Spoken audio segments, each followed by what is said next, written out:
Hello friends, welcome to EC GATE 2017। मैं हूं सुमित। दोस्तों, मैंने आपको अपने एक वीडियो में गेट के लिए इम्पोर्टेंट बुक्स के बारे में बताया हुआ था। तो वहां पर मेरे पास कुछ कमेंट आए थे जिसमें मुझे कहा गया था कि सिग्नल सिस्टम के लिए सोम्स आउटलाइन की जो बुक है उसे मैं अपने ब्लॉग पे प्रोवाइड कराऊँ। तो मैंने उस बुक को अपने ब्लॉग पे अपलोड कर दिया है। आप चाहें तो उसे हमारे ब्लॉग से जाके डाउनलोड कर सकते हैं। हमारे ब्लॉग की लिंक आपको नीचे डिस्क्रिप्शन में मिल जाएगी। इसके साथ ही आप हमें फेसबुक पेज पे भी लाइक कर सकते हैं। फेसबुक पेज की लिंक भी आपको नीचे डिस्क्रिप्शन में मिल जाएगी। तो चलिए स्टार्ट करते हैं। इससे पहले वाले वीडियो में हमने देखा था time response for first order control system. वहाँ पे हमने टाइम रिस्पॉन्स के लिए एनालिसिस की थी for step input, ramp input, parabolic and impulse input. इसी तरह से हम सेकेंड ऑर्डर में भी इन चारों टाइप के सिग्नल्स के लिए एनालिसिस करेंगे। तो चलिए स्टार्ट करते हैं। यहाँ पे हमारे पास एक क्लोज लूप कंट्रोल सिस्टम है, that is second order close loop control system. यहाँ पे जो हमारे पास सिस्टम का गेन है वो है हमारे पास omega n square divide by s in bracket s plus 2 del omega n. यहाँ पे हमने एक यूनिट फीडबैक यूज़ किया हुआ है, दैट इज़ निगेटिव फीडबैक। जब हम इस सिस्टम को सिंप्लीफाई करेंगे तो हमें सिस्टम का जो गेन मिलेगा वो मिलेगा omega n square divide by s square plus 2 del omega n s plus omega n square. Here R S is input and C S is output of the system. जैसा कि मैंने आपको पहले बताया था, for the closed loop control system transfer function is G of S divide by 1 plus G of S into H of S.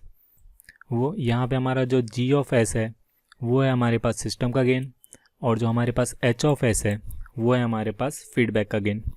तो यहाँ पे जो हमारे पास close loop control system second order control system के लिए जो ट्रांसफर फंक्शन निकल रहा है वो है हमारे पास omega n square divide by s square plus 2 del omega n s plus omega n square.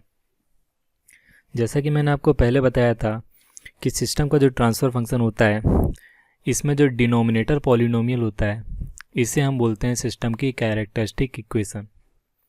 तो यहाँ पे हमारे पास जो कैरेक्टरिस्टिक इक्वेशन निकल के आ रही है वो है s square plus 2 del omega n s plus omega n square. जैसा कि मैंने आपको पहले बताया था कि roots of characteristic equation is known as poles of the system and the stability of the system depends on this location of pole, this locations of pole. So यहाँ पे वही लिखा हुआ है, since the system stability depends on the system pole location and the system poles are roots of system denominator polynomial, that is the stability of closed loop control system depends on the roots of 1 plus g of s h of s equal to 0.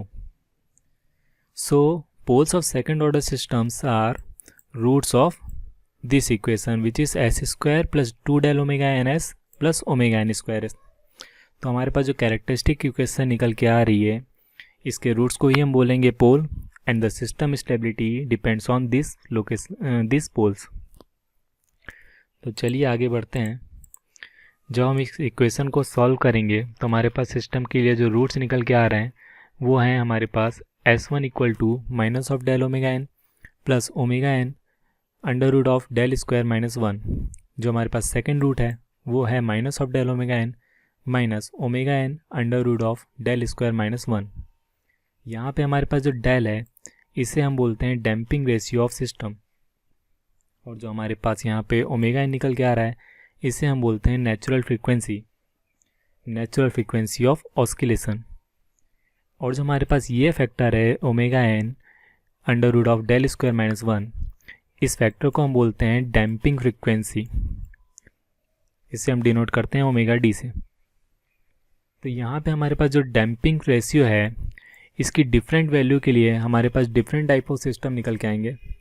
तो अब हम देखते हैं examples of practical second order control system. तो जो हमारे पास पहला एग्जांपल है वो है for the value of del between 0 to 1। तो हमारे पास जो रूट्स निकल के आ रहे थे S1 एंड S2, यहाँ पे जो हम डेल की वैल्यू 0 से 1 पुट करेंगे तो हमारे पास S1 एंड S2 निकल के आएंगे minus of del omega n plus j omega n under root of 1 minus del square and जो सेकंड रूट निकल के हमारे पास आएगा वो होगा minus of del omega n minus j omega n under root of 1 minus del square. यहाँ पे कंफ्यूज नहीं होना है आपको, यहाँ पे मैंने लिखा हुआ था डेल स्क्वायर माइनस 1 और यहाँ पे मैं मेंशन कर रहा हूँ 1 माइनस डेल स्क्वायर।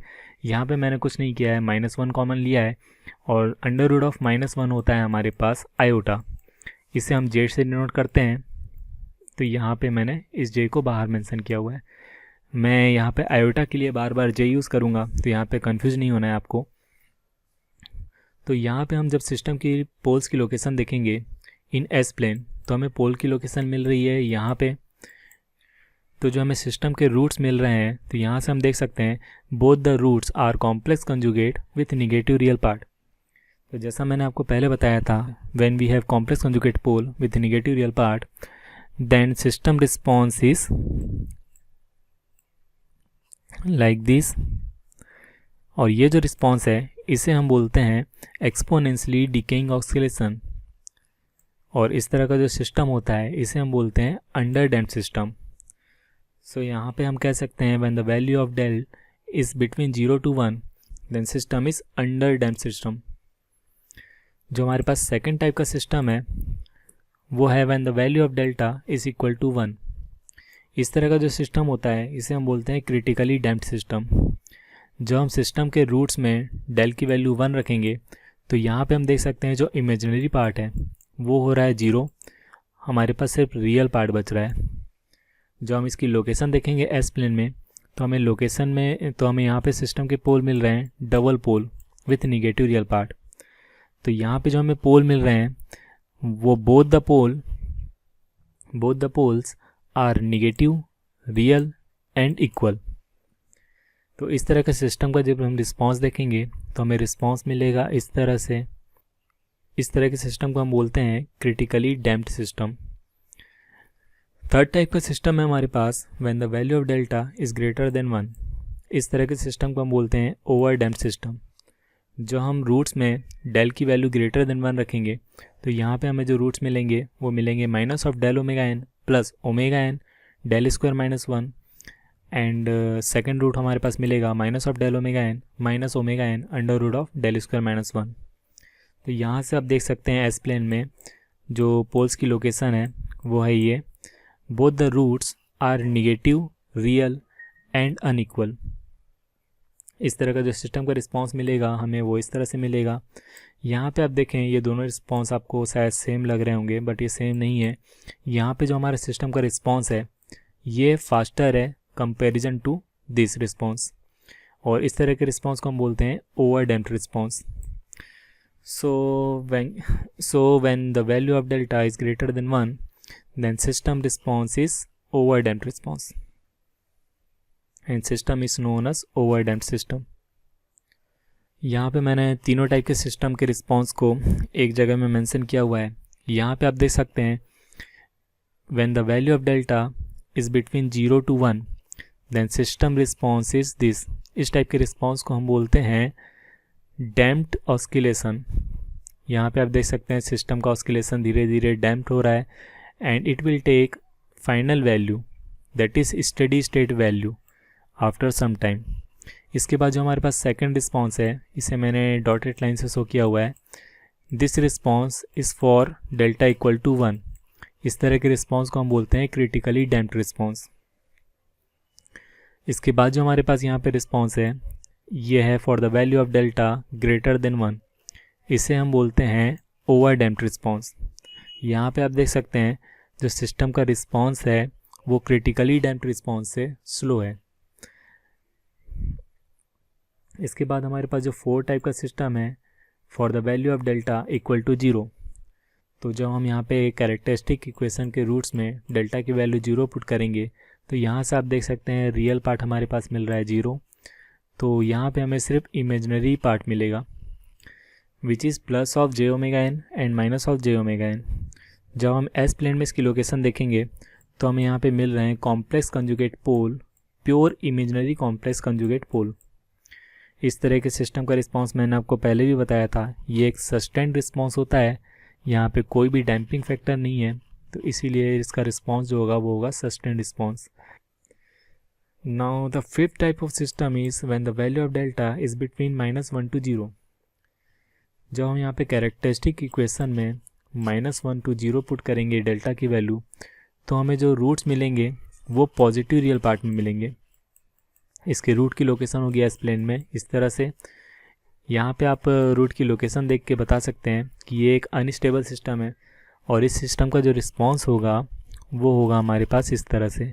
यहाँ पे आप देख सकते हैं ये एक इंक्रीजिंग ऑस्किलेशन रिस्पॉन्स है। यहाँ पे इसकी वैल्यू इंक्रीज हो रही है विद रिस्पेक्ट टू टाइम। तो यहाँ पे आप सिग्नल को देख के ही बता सकते हैं टाइम डोमेन में कि ये एक अनस्टेबल सिस्टम है। इसके बाद जो हमारे पास 6 टाइप का सिस्टम है for the value of delta equal to -1। यहाँ पे जब हम कैरेक्टरिस्टिक इक्वेशन में डेल्टा की वैल्यू -1 पुट करेंगे तो हमें जो इमेजनरी पार्ट है वो मिलेगा 0। तो जो हमें रूट्स मिलेंगे वो मिलेंगे omega n and omega n और रूट्स की लोकेशन होगी यहाँ पे। Both the roots are real equal but it lies on positive real part. So this type of system is also unstable system. मैंने आपको पहले ही बताया था कि जब पोल की लोकेशन पॉजिटिव रियल पार्ट में होती है तो वो सिस्टम जो होता है हमारा होता है अनस्टेबल सिस्टम। तो यहाँ से आप एक कंक्लूज़न निकाल सकते हैं कि when the value of delta is equal to 0 और the value of delta is greater than 0 then system is stable system, and for the value of delta is less than 0, that means for the negative value of delta system is unstable system। यहाँ पे हमारे पास एक और note mention किया हुआ है, by changing the location of pole on the left hand side of the S plane, stable system will be stable system but system transient response will change। System transient response is not depend on the zeros of the system। यहाँ पे कहा गया है कि जो हम system के पोल की लोकेशन चेंज करते हैं निगेटिव रियल पार्ट में तो हमारा जो सिस्टम है वो स्टेबल सिस्टम ही रहेगा, बट यहाँ पे सिस्टम का रिस्पॉन्स चेंज हो जाएगा और सिस्टम का जो ट्रांजिएंट रिस्पॉन्स है वो चेंज होगा। दैट मीन्स सिस्टम का रिस्पॉन्स या तो फास्ट हो सकता है या फिर सिस्टम का रिस्पॉन्स स्लो हो सकता है। अब ये फास्ट होगा स्लो होगा ये किस पे डिपेंड करता है। सपोज़ यहाँ पे हमारे पास पोल की लोकेशन है ये, अब मैं इसे शिफ्ट करूँ इस डायरेक्शन में तो यहाँ पे जो हमारे सिस्टम का रिस्पॉन्स होगा वो होगा स्लो रिस्पॉन्स। अगर मैं सिस्टम के पोल को शिफ्ट करूँ टूवर्ड्स द ओरिजिन तो यहाँ पे जो हमें सिस्टम का रिस्पॉन्स मिलेगा वो मिलेगा faster response. So we can say when the pole is nearer to origin then system response is faster. तो यहाँ पे यही कहा गया है। तो इससे हमारे पास सेकेंड नोट ये निकल के आता है, मैंने आपको अपने प्रीवियस लेक्चर में बताया था, for larger time constant response will be slow and for lower value of time constant the response will be fast. So we can say when we increase time constant that means we are changing the location of pole on left half of S plane. जैसा कि अभी मैंने आपको बताया कि जब पोल की location हम लेफ़्ट साइड में बढ़ाते हैं तो हमें जो सिस्टम का रिस्पांस मिलता है स्लो। तो हम ये भी कह सकते हैं कि यहाँ पे हम टाइम कांस्टेंट की वैल्यू बढ़ा रहे हैं। तो आज के लेक्चर में बस इतना ही। अगर आपको मेरा ये लेक्चर पसंद आया तो इसे प्लीज़ लाइक कीजिए, इसे अपने दोस्तों को शेयर कीजिए और हमारे चैनल को अभी तक आपने सब्सक्राइब नहीं किया हुआ है तो इसे सब्सक्राइब कीजिए। दोस्तों जब आपके लाइक्स आते हैं, कमेंट्स आते हैं तो हमें मोटिवेशन मिलता है आगे कंटिन्यू वीडियो बनाने के लिए और भी फास्ट वीडियो बनाने के लिए। तो इसके आगे हम देखेंगे नेक्स्ट वीडियो में। Thank you.